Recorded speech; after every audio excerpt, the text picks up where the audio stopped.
और अब विस्तार से समाचार। केंद्रीय कैबिनेट की बैठक में एक महत्वपूर्ण प्रस्ताव पारित कर प्रधानमंत्री नरेंद्र मोदी की ऐतिहासिक उपलब्धि की सराहना की गई है। लंबे समय तक सेवा करने वाले निर्वाचित प्रधानमंत्री बनने पर कैबिनेट सहयोगियों ने उनका अभिनंदन किया। कैबिनेट के सभी सदस्यों ने खड़े होकर प्रधानमंत्री का सम्मान किया और उनके नेतृत्व के प्रति आभार जताया। तो लगातार सबसे लंबे समय तक निर्वाचित प्रधानमंत्री बनने पर कैबिनेट में बधाई दी गई। कैबिनेट ने पीएम मोदी की उपलब्धि की सराहना की।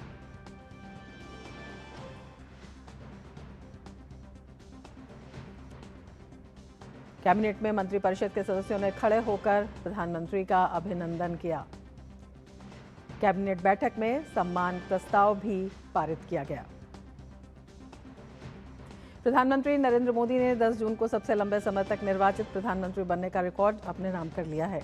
नरेंद्र मोदी भारत के 14वें और वर्तमान प्रधानमंत्री हैं जो 26 मई 2014 से लगातार पद पर बने हुए हैं। जून 2024 में उन्होंने तीसरी बार प्रधानमंत्री के रूप में शपथ ली। वे लगातार तीसरी बार जीतने वाले पहले गैर कांग्रेसी प्रधानमंत्री हैं।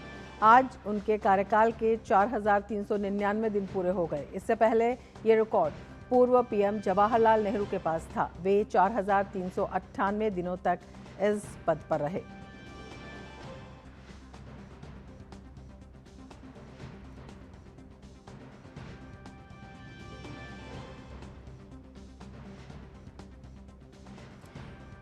तो एक बड़ी उपलब्धि है, ऐतिहासिक उपलब्धि इसे कहा जा सकता है, जो कि इतिहास में स्वर्णिम अक्षरों में लिखी जाएगी। अपने आप में एक बहुत बड़ी उपलब्धि, और इसी पर हम बात करेंगे। हमारे साथ हमारे संवाददाता शैलेंद्र मिश्र जुड़े हुए हैं, हमारे साथ शेखर अय्यर जुड़े हुए हैं, वरिष्ठ पत्रकार हैं। शेखर जी, सबसे पहले तो जो ये उपलब्धि प्रधानमंत्री मोदी ने हासिल की है, इसके बारे में क्या कुछ कहना चाहेंगे? क्या कुछ किस तरह का जो सेवा और समर्पण है, वो जो संकल्प से सिद्धि का मंत्र प्रधानमंत्री ने दिया, वो इसके लिए कितना महत्वपूर्ण कारक है? और ये जो लगातार प्रधानमंत्री के अंदर विश्वास जताया गया है देश की जनता द्वारा, ये अपने आप में किस तरह का अब तक का सबसे बड़ा अप्रतिम उदाहरण है? रमा जी, जैसे प्रधानमंत्री स्वयं इसके बारे में जो ये रखा था, लक्ष्य रखा था, वो आज लक्ष्य काफी ये तक पूरा हुआ है। जो बदलाव लोक सेवा में आया है, जो बदलाव सशक्तिकरण में आया है, एम्पावरमेंट पे, जो बदलाव राष्ट्र प्रथम, नेशन फर्स्ट जो चीज हम देख रहे हैं हर क्षेत्र में, और लास्ट में राष्ट्र निर्माण, नेशन बिल्डिंग, ये चारों अगर आप ले लीजिए फोकस एरिया, सब में पिछले 12 साल में ऐसा बदलाव आया है। और साथ में एक राजनीतिक स्थिरता जो केंद्र में जो आया है, वो भी सबसे बड़ा रोल है। और साथ में आज केवल भारत के अंदर नहीं, भारत के बाहर भी, और प्रधानमंत्री के नेतृत्व को लेकर जिस प्रकार की प्रशंसा हो रही है, और ये उम्मीद की जा रही है अगर भारत प्रधानमंत्री की ये पे तो समस्या की दूर कर सकते हैं, ना केवल देश के अंदर लेकिन विदेश, सब सारी दुनिया में। एक प्रकार से ये जो दृष्टिकोण बदला है, मैं मानता हूं ये सबसे बड़ी उपलब्धि भारत के लिए और भारतीय लोगों के लिए है, ये 12 साल। बिल्कुल, भारत के लिए, भारत के लोगों के लिए एक बड़ी उपलब्धि है। हमारे संवाददाता शैलेंद्र मिश्र भी हमारे साथ जुड़े हुए हैं। शैलेंद्र, सुबह से ही अगर आज देखें तो देश भर में उत्साह का माहौल है। कैबिनेट की मीटिंग हुई है, कैबिनेट में भी सम्मान प्रस्ताव पारित किया गया है। क्या कुछ जानकारी आपके पास है?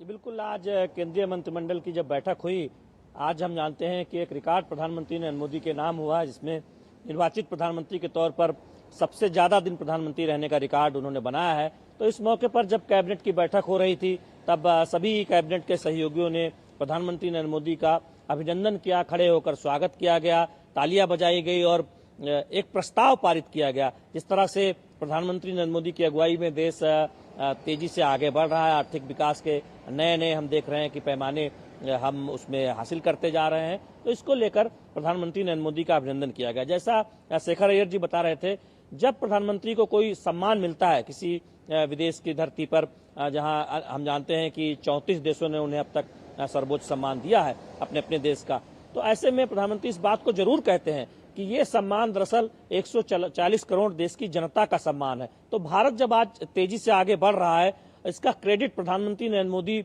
की सफल नीतियों को जाता है, उनके नेतृत्व को जाता है, जिससे भारतीयों की जो पहचान है वो और मजबूत हुई है और भारतीय के व्यक्तियों को लेकर या भारतीय लोगों को लेकर जो एक साख है दुनिया भर में वो बढ़ी है।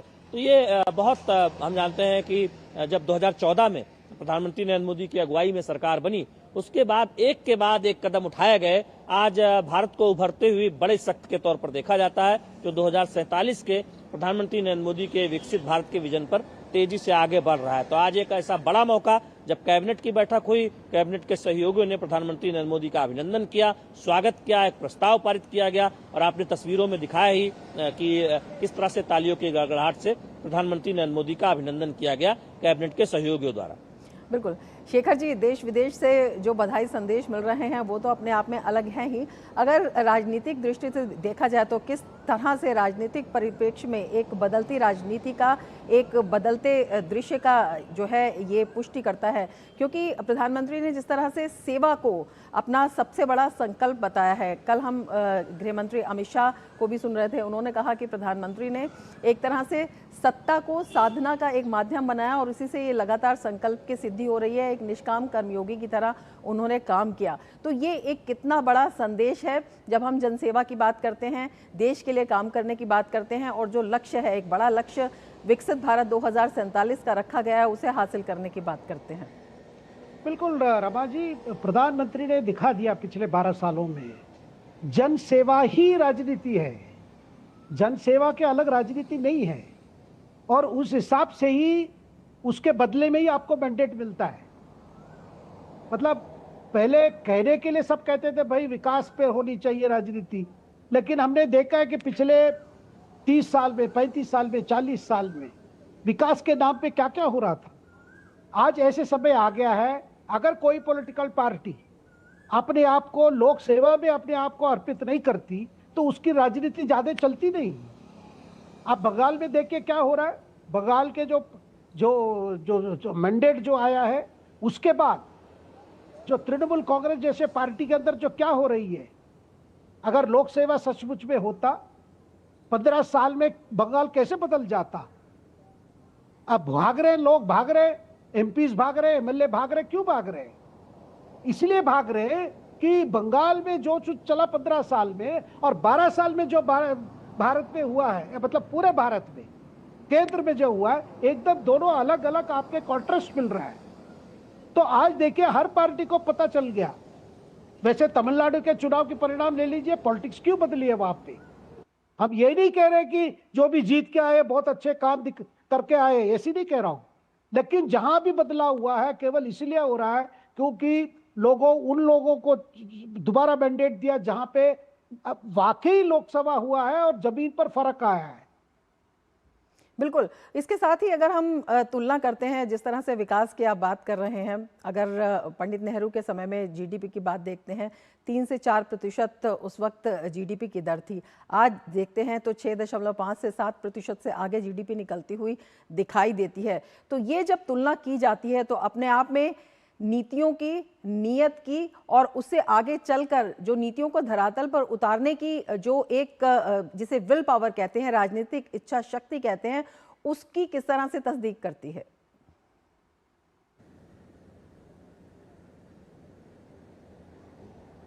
शेखर जी, आपको मेरी आवाज आ रही है?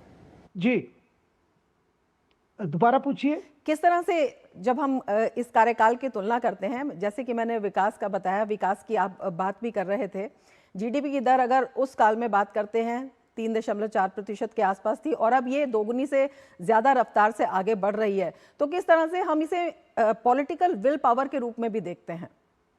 रमा जी देखिए, जब प्रधानमंत्री 2014 में पहली बार प्रधानमंत्री बने, तब से उनका संकल्प यही था कि उनको जो मैंडेट है बदलने के लिए, भारत की स्थिति को बदलने के लिए, वो बार बार जो उनकी मंत्र है कि आप रिफॉर्म, ट्रांसफॉर्म और परफॉर्म, उसका कोई एक क्षेत्र नहीं है जहां पे बदलाव नहीं आया है, जहां पे प्रोडक्टिविटी ही मंत्र है।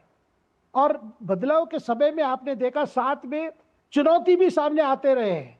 उस चुनौती को भी पार करके आप देख रहे हैं कि हर क्षेत्र में, कृषि क्षेत्र हो, किसान की कल्याण हो, महिला की सशक्तिकरण हो, और शिक्षा हो, स्वास्थ्य हो, हर ये में आप देख रहे हैं चेंज हो रहा है। जिस चेंज के कारण जो जो ट्रांसफॉर्मेशन आ रहा है, जो बदलाव आ रहा है, जिसके रिफ्लेक्शन आपको जीडीपी में दिखाई दे रहा है। यानी जो आर्थिक स्थिति थी 2014 से पहले और खास करके 2009 से 14 में जो भारत की आर्थिक स्थिति पर जो चोट लगी थी, जिस प्रकार से जो सरकार उस समय चला था, और 14 के बाद जिस तरह चीजें बदली, एक डिसिसिव गवर्नमेंट जिस तरह हुई, और बार बार प्रधानमंत्री का कहना है कि जो चीजें होनी है उसका जो कहते हैं कि स्पीड पे होनी चाहिए। लोग और इंतजार नहीं कर सकते कि लंबे समय से चल रहा है, कुछ बदल रहा है, थोड़ी सी बदल रहा है। वो चीजों को प्राइम मिनिस्टर ने बदल के एक आप देख रहे हैं कि एक स्पीड है, स्केल है और स्कोप है। और दूसरा चीज की पब्लिक सेटिस्फेक्शन भी है। पब्लिक देख रहे हैं कि क्या क्या कैसे बदल सकता है चीजें। जहां पर पहले कहा जाता था भाई यहां कुछ नहीं बदलेगा, ऐसी रहेगा, ऐसी हमारी राजनीति चलेगी, ऐसी हमारी विकास के नाम पे आपकी करप्शन चलेगी, ये चीजें तो बदल गई है। और हमारी इंफ्रास्ट्रक्चर ले लीजिए, पहले क्या सोचता, नहीं ऐसे ही चलेगा, चलने दो। देखिए ये चलने वाले जो एटीट्यूड को बदलना, केवल सरकार ऊपर में नहीं, हर मिनिस्ट्री में, हर डिपार्टमेंट में, हर अफसर में जो चेंज आया है। क्योंकि आप समझ गए लोग, आप सरकार में मंत्री बन के रहो या सरकार में अफसर बन के रहो या सरकार के कर्मचारी रहो, आपको काम करना पड़ेगा और लोक सेवा के एक एटीट्यूड से काम करना पड़ेगा। क्योंकि ऐसा नहीं है भाई चलता रहेगा, थोड़े कुछ होगा, थोड़ा कुछ नहीं होगा। ये एटीट्यूड जो पूरे बदल गई, तो मैं मानता हूं प्राइम मिनिस्टर का सबसे बड़ा कंट्रीब्यूशन यही है कि भाई चीजें ऐसी नहीं रहेगी। क्योंकि रिफॉर्म जरूरत है, परिश्रम जरूरत है, और उसका रिजल्ट पब्लिक को मिलना चाहिए, पब्लिक देखना चाहिए, जिसको कहते हैं फिजिकल, मतलब विजिबल डेवलपमेंट। जो विकास है वो सामने दिखनी चाहिए। आप सारे कार्यक्रम ले लीजिए, जल जीवन मिशन ले लीजिए, जनधन योजना ले लीजिए, आप किसान सम्मान ले लीजिए, या आप ये ले लीजिए आपकी जो पीएम आवास योजना। जो तमाम योजनाएं हैं न केवल जमीन पर उतरी हैं, उन्होंने इतिहास रचा है। शैलेंद्र भी हमारे साथ मौजूद हैं। शैलेंद्र, किस तरह से लंबे समय तक आप बीजेपी को कवर करते रहे हैं, प्रधानमंत्री मोदी की कार्यशैली को आप किस तरह से बताना चाहेंगे? क्योंकि लोगों में जब विश्वास आया तो ये नारा भी आमजन के मुंह से ही आया कि मोदी है तो मुमकिन है। देखिए, बीजेपी को पहली बार अपने दम पर सत्ता हासिल प्रधानमंत्री नरेंद्र मोदी की अगुवाई में हुई। उससे पहले अटल बिहारी वाजपेयी की अगुवाई में सरकार जरूर बनी, और हमने देखा कि वो एक गठबंधन की सरकार थी जिसमें पूर्ण बहुमत बीजेपी को नहीं था। लेकिन 2014 में बीजेपी में प्रचंड बहुमत के साथ जो सरकार बनाई, तो पहली बार बीजेपी को यह अवसर हासिल हुआ। हालांकि एनडीए सहयोगी भी थे, आज भी एनडीए सहयोगी हैं। जब दूसरी टर्म में सरकार बनी थी तब भी एनडीए के सहयोगी साथ थे। तो एनडीए के सहयोगियों को साथ लेकर प्रधानमंत्री नरेंद्र मोदी जिस तरह से आगे चले हैं, और आप देखिए एक के बाद एक राज्य, आज प्रधानमंत्री नरेंद्र मोदी की अगुवाई में सरकार है पश्चिम बंगाल में। चर्चा हो रही, चूंकि हाल ही में चुनाव हुए हैं और वहां जीते हैं, श्यामा प्रसाद मुखर्जी का सपना पूरा हुआ। हरियाणा अगर आप पहले चले जाएं तो 2 दशक पहले कोई कल्पना नहीं कर सकता था कि हरियाणा में बीजेपी की सरकार बन सकती है। हरियाणा में बीजेपी की सरकार लगातार आप देख रहे हैं, चुनाव दर चुनाव वहां पर बनी है। गुजरात तो हम 2 दशक से देख ही रहे हैं। उत्तर प्रदेश में 2 बार वापसी हो चुकी है। मध्य प्रदेश में आप देखें कि वापसी पर वापसी होती जा रही है। तो पॉलिटिक्स, गुड गवर्नेंस की जो पॉलिटिक्स है, पॉलिटिक्स ऑफ परफॉर्मेंस, प्रधानमंत्री नरेंद्र मोदी की अगुवाई में केंद्र सरकार और बीजेपी एनडीए की राज्य सरकारों ने इसे बहुत अच्छे से लागू किया। इसीलिए चुनाव दर चुनाव सरकारें रिपीट हो रही हैं बीजेपी की, एनडीए की। दूसरी बात जो आप कह रहे थे कि 3-4% ग्रोथ रेट, जो हिंदू ग्रोथ रेट जिसकी बात हम देश की आजादी के बाद के दौर में कहते हैं, और पहली बार जब ये कहा गया कि 8% की ग्रोथ रेट हो सकती है, तो इसी बीजेपी एनडीए सरकार में अटल बिहारी वाजपेयी के समय कहा गया था। तब विपक्ष ने मजाक उड़ाया था और ये कहा था कि मुंगेरी लाल के हसीन सपने देख रहे हैं।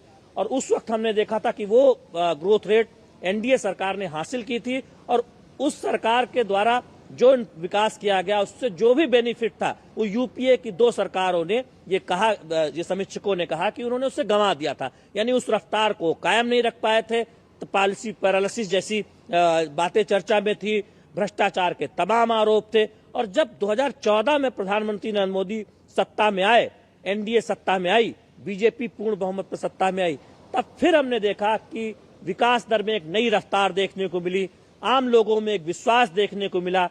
तय समय में परियोजनाएं पूरी होने लगी, तय समय से पहले पूरी होने लगी। बड़े अभियानों में जनता की भागीदारी सुनिश्चित हुई।